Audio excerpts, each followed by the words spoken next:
Hey guys, I'm Disney Dad, and today in this video I want to talk about craft beers over at Epcot.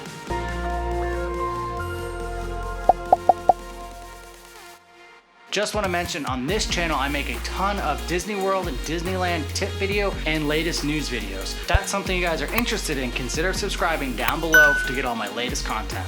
If you've never been to Epcot, you might not know that some of the best drinks at Disney World are to be had at the World Showcase at Epcot. In this video, we'll cover some of my favorite craft beers for you to try on your next trip. Our first stop will be over at the Canadian Pavilion. Most others will suggest starting to the left of the World Showcase to start off with tequila, Mexico. However, for this video that is covering craft beer, I decided Canada would be a much better start. Canadian Pavilion offers Unibor La Fin du Monde. You're gonna have to bear with me with some of these names as I butcher them. At the time of making this video, the prices are around $8 to $12 per draft pour. Pours are 20 ounces, which actually is not that bad relatively speaking.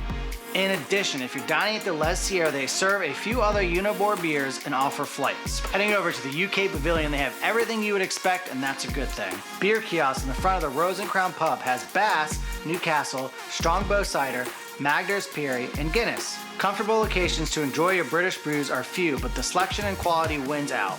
Bass is also available at the Yorkshire County Fish Shop, but that line is normally long if there's a lot of Brits in the park.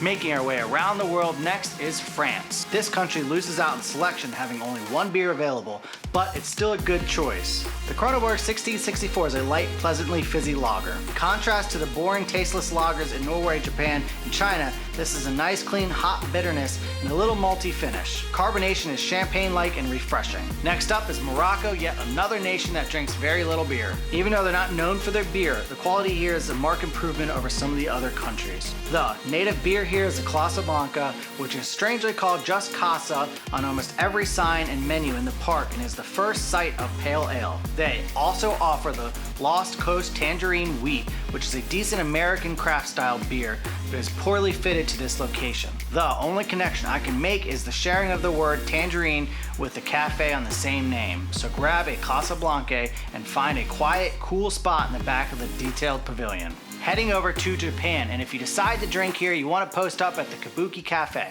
Japan gets a fair bump up on uniqueness. Here you will find a beer quintessential to Japan, the frozen Kirin. The whole thing isn't frozen, just the cap forming a cold, thick head on the drink. Underneath is an icy but not frozen Kirin lager. The cold is the whole gimmick here since the rice lager is virtually flavorless. But it is a good gimmick as the frozen top keeps the beer cold for a long time, even in the Florida sun. The garden in this pavilion is my favorite spot to relax anyway. Combining its cool shadiness with a frozen drink rivals air conditioning on a hot day. They also offer acai from a bottle, which is a little better tasting than the Kirin, but much harder to come by in the US. Now heading over to America for our next stop. With a rotating seasonal tap of Sam Adams, Yingling, and a new kiosk devoted to craft beer called Block & Hans, it's hard to go wrong with the American Adventure area. At the time of making this video, the Block & Hans currently had available the Bitte Purple Haze, Blue Point Toasted Lager, the Hopi Dange, the Belle Oberon Ale, and the Victory Garden Golden Monkey.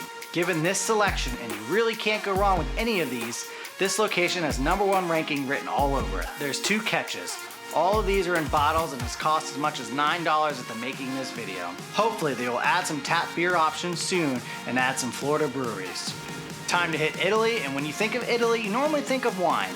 But this pavilion has a great selection of beers at the Tutto Gusto. The real standout here is the Southampton Beer de Mars. It's not Italian, but it's a really good beer. Not surprisingly, Germany's next up, and you can find a lot of good beers pretty much anywhere in the pavilion. The popular Schopenhofer grapefruit wheat beer is now available year-round. Also available is the Hovel's Oktoberfest and the Radaburger Pilsner. However, they are on the light side and miss some of the important German styles like the Altburger and the Berlin Weisse. So this pavilion isn't as well-rounded as it should be, but there isn't a better atmosphere to enjoy a brew. If you want to escape the heat, carefully browse the shops while you drink. Next pavilion up is China, and is not known for its beer, and it finds itself further down on the bottom of the list. Thirsty guests here will find 2 beers on draft, the Tsingtao and the Tsingtao Pure Draft. Both options are standard American-style lagers and are unlikely to offend anyone, but probably will not impress anyone either. Ambience and practicality take a hit too. The pavilion doesn't have many shaded areas to drink, and the few that do exist are mostly in the quick service restaurant. Both beers can be found at the Joy of Tea kiosk and the Lotus Blossom Cafe. Next up is Norway, and this just barely edges out China as one of the worst ones in Epcot. It's single draft offering, Collinsburg, is a little tastier with just a slight hint of hops. I do give them an extra credit point because it's a beer rarely seen in the United States, even if the flavor is not outstanding, where the Tsingtao is available at most Chinese restaurants in the States. Finding a good place to enjoy this beer nearby is challenging. Only the dining area next to the Stav Church is shaded and is crowded and noisy most of the time. Next up is Mexico, and this one kind of breaks my heart. They used to have one of the most unique beer offerings in all of Walt Disney World, Day of the Dead beers. These were craft brewed and from Mexico. Unfortunately, they didn't sell well and are no longer available. They were replaced by a Heineken-produced beer, though apparently brewed in Mexico, called Desperados. The description label reads, blended with tequila barreled aged lager, which is kind of confusing. What does this mean? Well, apparently it tastes like a malt beverage blended with a hint of lager. It's sweet, lime flavored, and tastes more like soda than beer.